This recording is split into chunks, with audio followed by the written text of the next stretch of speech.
Rebonsoir.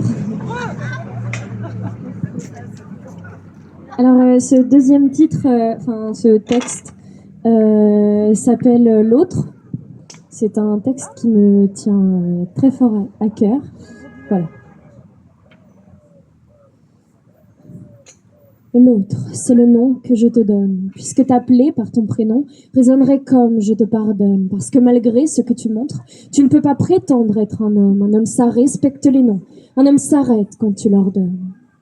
L'autre, c'est ce nom qui m'emprisonne à ne pas savoir mettre de mots sur ces moments qui me questionnent, qui ne m'autorisent plus que des mots, en mauvais rêves qui me façonnent, pourtant m'obligent par des mots, reste bien définition d'un viol.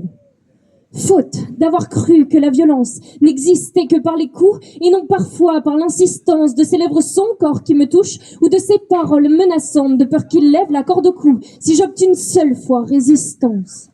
Reste encore maintenant à savoir comment faire face à ce qui blesse quand tout se transforme en cauchemar, quand dans la tête les flashs s'enchaînent pour me rappeler notre histoire, celle qui m'a souvent mise à terre de par ces mots qui ne m'aimaient pas.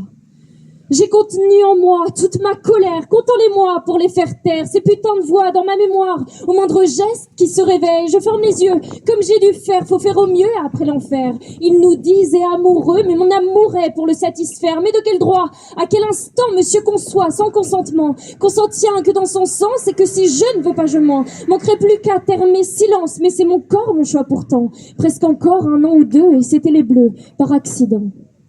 Mais c'est drôle, cette façon de dire je t'aime. À la femme que tu cries folle sous forme de rire qui cache ta haine. Et en jalousie, tu déformes, à force il faudrait que j'apprenne. Que d'après lui, c'est ça l'amour. C'est toujours moi le problème. Oh, comme c'est beau, comme dehors tout paraît rose. Monsieur Parfait fait bien les choses. Dès lorsqu'il sort qu'il nous expose, osant à part faire ses défauts. Des fois qu'on y verrait des fautes, mais qu'en est-il derrière la porte quand il n'a pas eu sa dose? C'est déjà trop. La première fois qu'il insiste, retournant la faute à ton cerveau, d'avoir inventé tous ses caprices. La colère n'en est pas excuse. Aux insultes, à sa méprise, on les connaît, les jamais plus, qui s'oublient aussi vite qu'ils sont dits. Alors honte, que passe sans suite, par manque de preuves, qu'il puisse poursuivre sans limite ces abus sur tant d'autres cœurs. Comment se sentir légitime s'ils s'en tirent victimes en menteur? Faut-il attendre les suicides de femmes battues sur le compteur?